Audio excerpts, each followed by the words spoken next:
Hello friends, welcome to रोशन की class YouTube channel. आप सभी का आज की इस मॉर्निंग की करंट अफेयर की वीडियो में एक बार फिर से बहुत बहुत स्वागत है।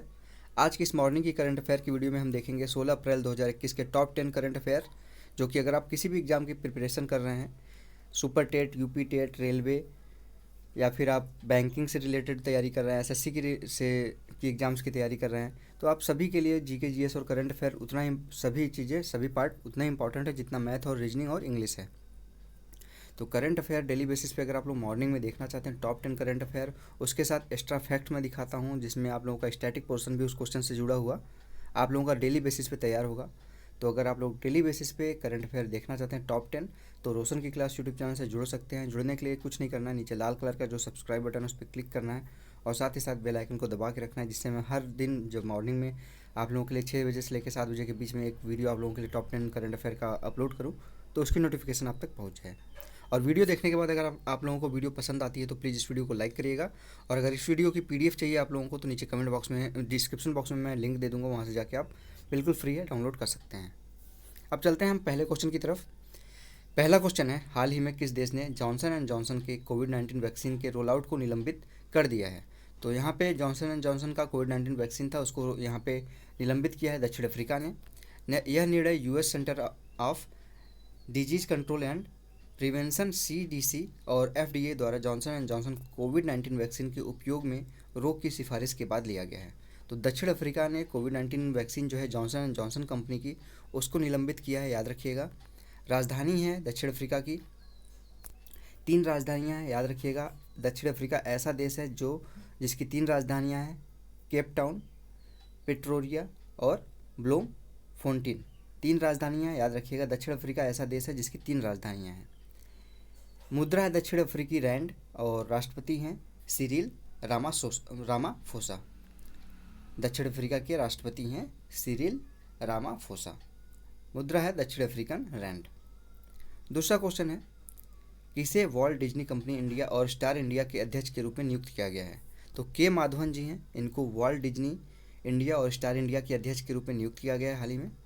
माधवन 2019 से स्टार और डिज्नी इंडिया के देश प्रबंधक के रूप में सेवारत थे और 2009 में ये जो दक्षिण भारत के प्रमुख के रूप में स्टार इंडिया में शामिल हुए थे, यानी दक्षिण भारत के प्रमुख के तौर पे शामिल हुए थे 2009 में ये स्टार इंडिया में। उसके बाद 2019 में ये डिज्नी इंडिया और स्टार इंडिया जब मिल गई हैं, तो उस समय देश के जो भारत के प्रबंधक के रूप में ये दोनों स्टार इंडिया और डिज्नी इंडिया के रूप में कार्यरत थे। अब 2021 में ये अध्यक्ष के रूप में चुने गए हैं, के माधवन। तीसरा क्वेश्चन है, किसने मानस ऐप लॉन्च किया है? तो प्रमुख वैज्ञानिक सलाहकार हैं प्रोफेसर के विजय राघवन जी, इन्होंने मानस ऐप को लॉन्च किया है। मानस ऐप का फुल फॉर्म है mental health and normality augmentation system. याद रखिएगा, कभी कभी फुल फॉर्म पूछ लेता है, तो इसको आप ध्यान से देख लीजिएगा एक बार। यम आपका मानस का फुल फॉर्म है mental health and normality augmentation system. वैज्ञानिक हमारे हैं प्रोफेसर के विजय राघवन जी, इन्होंने मानस ऐप को लॉन्च किया है।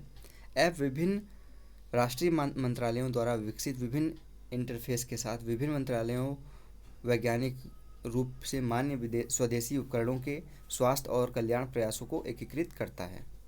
तो जो विभिन्न मंत्रालयों के जो यहाँ पे डाटा है उसको एकत्रित करने का काम करेगा यहाँ पे मानस ऐप।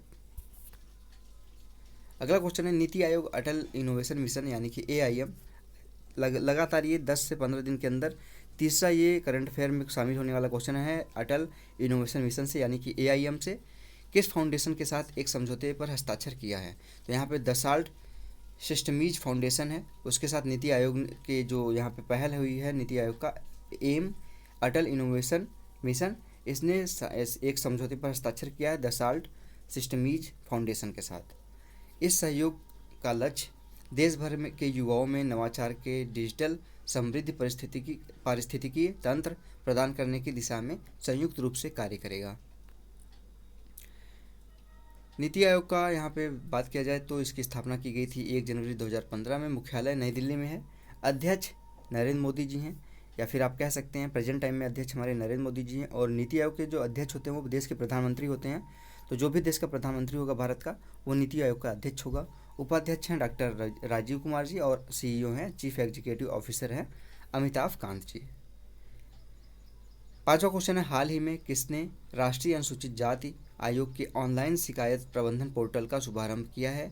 तो कानून मंत्री हमारे जो हैं रविशंकर प्रसाद जी, इन्होंने राष्ट्रीय अनुसूचित जाति आयोग के ऑनलाइन शिकायत प्रबंधन का यहाँ पोर्टल का शुभारंभ किया है। कानून मंत्री रविशंकर प्रसाद जी ने पोर्टल पीड़ितों को उनके आवेदन और अन्य अत्याचार और सेवाओं से संबंधित शिकायतों को ऑनलाइन दर्ज कराने और उन्हें संबद्ध तरीके से निपटाने में सक्षम होगा। यहाँ पे जो पोर्टल है वो अगर किसी अनुसूचित जाति के लोग को कोई दिक्कत है, कोई परेशानी है, तो वहाँ पे जाके शिकायत बोल सकते हैं, अपना शिकायत का आवेदन कर सकते हैं।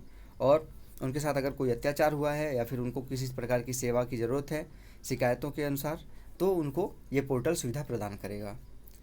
बस आपको याद रखना है कि किससे जुड़ा हुआ है, राष्ट्रीय अनुसूचित जाति आयोग से जुड़ा हुआ है। ये इस पोर्टल का जो यहाँ पे शुभारंभ किया है हमारे कानून मंत्री रविशंकर प्रसाद जी ने, उन्होंने किया है।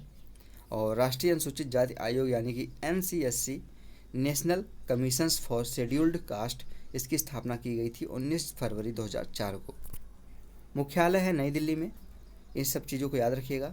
अगर बात की जाए तो यहाँ पे मंत्री हैं हमारे थावर चंद गहलोत जी, सामाजिक न्याय और अधिकारिता मंत्रालय के अंतर्गत है। और अध्यक्ष हैं हमारे NCSC के विजय सांपला जी।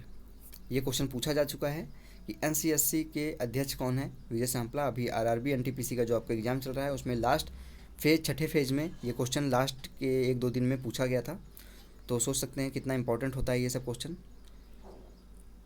छठवां क्वेश्चन है, माइक्रोसॉफ्ट ने किस मंत्रालय के साथ एक समझौते ज्ञापन पर हस्ताक्षर किया है? तो माइक्रोसॉफ्ट आप सभी को पता होगा, इस कंपनी के बारे में, अमेरिका की कंपनी है, सॉफ्टवेयर से रिलेटेड। आपका विंडो जो आपका ये आता है कंप्यूटर, उसमें विंडो ये बनाती है, ऑपरेटिंग सिस्टम कह सकते हैं। ये कृषि मंत्रालय के साथ यहाँ पे एक समझौते ज्ञापन पर हस्ताक्षर किया इसने। यह हस्ताक्षर 6 राज्यों में के 100 गाँव में एक पायलट परियोजना के लिए किया गया है। राज्य कौन कौन से हैं? 6 राज्य, उत्तर प्रदेश, मध्य प्रदेश, गुजरात, हरियाणा, राजस्थान और आंध्र प्रदेश। सारे यहाँ पे देखेंगे आप तो नॉर्थ भारत के उत्तरी इलाके के जो राज्य हैं वो हैं, उसमें से बस एक राज्य है जो आपका आंध्र प्रदेश है। ये आपका दक्षिण भारत का राज्य है। बाकी उत्तर प्रदेश, मध्य प्रदेश, गुजरात आपका पश्चिम में पड़ेगा, हरियाणा और राजस्थान और आंध्र प्रदेश। याद रखिएगा इसको, क्योंकि पूछ सकता है कि माइक्रोसॉफ्ट ने किन किन राज्यों के लिए यहाँ पे कृषि मंत्रालय के साथ हस्ताक्षर किया है एक समझौते ज्ञापन पर। इस परियोजना के तहत माइक्रोसॉफ्ट स्मार्ट और सुसंगठित कृषि के लिए किसान इंटरफेस विकसित करेगा, जिसमें फसल कटाई के बाद प्रबंधन और वितरण शामिल होगा। 7वां क्वेश्चन है, किन देशों के बीच रणनीतिक ऊर्जा साझेदारी के तहत एक हाइड्रोजन टास्क फोर्स का शुभारंभ किया गया है?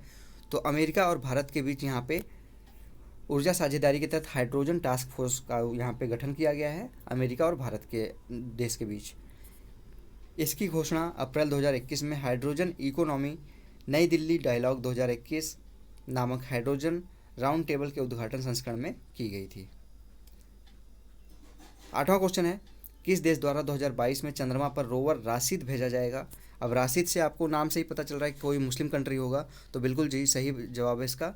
UAE है, संयुक्त अरब अमीरात है, यूनाइटेड जो है संयुक्त अरब अमीरात, इसके द्वारा यहाँ पे राशिद रोवर 2022 में चंद्रमा पे भेजा जाएगा।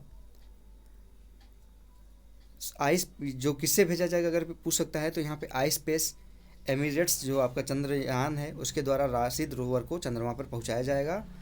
क्रूज चरण के दौरान वायर्ड संचार और शक्ति प्रदान करेगा और चंद्र सतह पर वायरलेस संचार में संलग्न होगा। ये जो राशिद रोवर है ये जब भेजा जाएगा तो वायर्ड तरीके से ये संलग्न होगा स्पेस एमिरेट्स चंद्रयान से, लेकिन जब वहाँ पे पहुँच जाएगा, चंद्रमा पे उतर जाएगा, तो ये वायरलेस तरीके से काम करेगा चंद्रमा पे।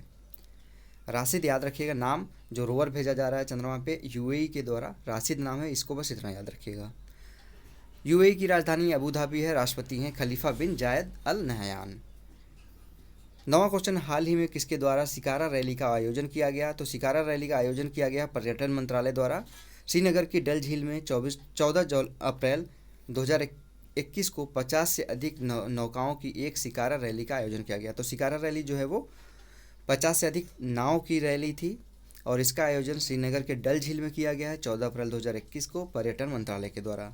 शिकारा रैली पर्यटन मंत्रालय के द्वारा श्रीनगर में डल झील में 14 अप्रैल 2021 को 50 से अधिक जो नाव हों उनकी रैली थी ये, उसका आयोजन किया गया था।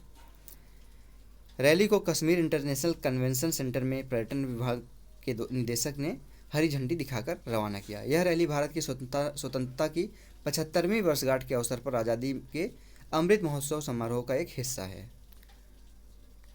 10वां क्वेश्चन है, इट्स स्मार्ट सिटीज़ चैलेंज किसके द्वारा लॉन्च किया गया? तो हरदीप सिंह पुरी जो हैं हमारे आवास एवं शहरी मामलों के मंत्री हरदीप सिंह पुरी, उनके द्वारा it smart cities challenge launch किया गया है। इट स्मार्ट सिटी चैलेंज का उद्देश्य स्मार्ट शहरों को एक ऐसी योजना विकसित करने के लिए प्रेरित करना है जो एक स्वस्थ और टिकाऊ खाद्य वातावरण का समर्थन करती है। ये था दोस्तों हमारा आज का क्वेश्चन, आज का करंट अफेयर का क्वेश्चन। अब यहाँ पे आज का आप लोगों से क्वेश्चन मैं पूछूंगा जिसका आंसर आप लोगों को देना होता है कमेंट बॉक्स में। तो ये क्वेश्चन है आप लोगों के लिए, एस्ट्राजेनेका वैक्सीन जो कोविड-19 की वैक्सीन है उसको छोड़ने वाला जो देश है यूरोपीय संघ का पहला देश कौन सा बना है? यूरोपीय संघ का पहला देश कौन सा है जिसने एस्ट्राजेनेका वैक्सीन को छोड़ा है? आपको बताना है। ऑप्शंस हैं जर्मनी, डेनमार्क, ऑस्ट्रिया या फिर आयरलैंड। एस्ट्राजेनेका कोविड-19 वैक्सीन है, इसको छोड़ने वाला यूरोपीय संघ यानी कि यूरोपीय यूनियन का पहला देश कौन सा है? अब वक्त आ गया है कल के क्वेश्चन का आंसर देखने का। विश्व चगास रोग दिवस कब मनाया जाता है? तो विश्व चगास रोग दिवस 14 अप्रैल को हर साल मनाया जाता है। यह दिवस पहली बार 2020 में मनाया गया था, यानी कि दूसरा संस्करण था चगास रोग का, 2020 में पहली बार मनाया गया था। चगास रोग जिसे मूक या खामोशी बीमारी के रूप में भी जाना जाता है। उपचार के बिना यह गंभीर हृदय और पाचन परिवर्तनों को जन्म दे सकता है और घातक हो सकता है। तो चगास रोग से आप याद रखिएगा 14 अप्रैल को हर साल मनाया जाता है अम्बेडकर जयंती के दिन, याद रखिएगा इस चीज़ को भी। और ये किससे संबंधित है? मूक या खामोशी की बीमारी इसको कहते हैं, और 2020 में ये पहली बार चगास रोग को मनाया गया था। तो फ्रेंड्स आज की वीडियो में इतना ही। आशा करता हूँ आप लोगों को वीडियो अच्छी लगी होगी। अगर वीडियो पसंद आई तो प्लीज़ इस वीडियो को लाइक कर दीजिएगा, और रेगुलर बेसिस पे मॉर्निंग में टॉप 10 करंट अफेयर की वीडियो देखने के लिए रोशन की क्लास यूट्यूब चैनल से जुड़ जाइए। जुड़ने के लिए आपको पता है सिर्फ नीचे लाल कलर का जो सब्सक्राइब बटन उस पर क्लिक करना है, बिल्कुल फ्री है, 1 सेकंड का समय लगेगा, उस पर क्लिक करके सब्सक्राइब कर लीजिए और साथ ही साथ बेल आइकन को दबा लीजिए, जिससे मैं आप लोगों के लिए मॉर्निंग में जो भी वीडियो आप लोगों के लिए मॉर्निंग में आप लोगों की हेल्प के लिए अपलोड करता हूँ उसकी नोटिफिकेशन आप तक पहुँच जाए। तो फ्रेंड्स मिलते हैं नेक्स्ट वीडियो में, तब तक के लिए आप लोगों का बहुत बहुत धन्यवाद। जय हिंद, वंदे मातरम।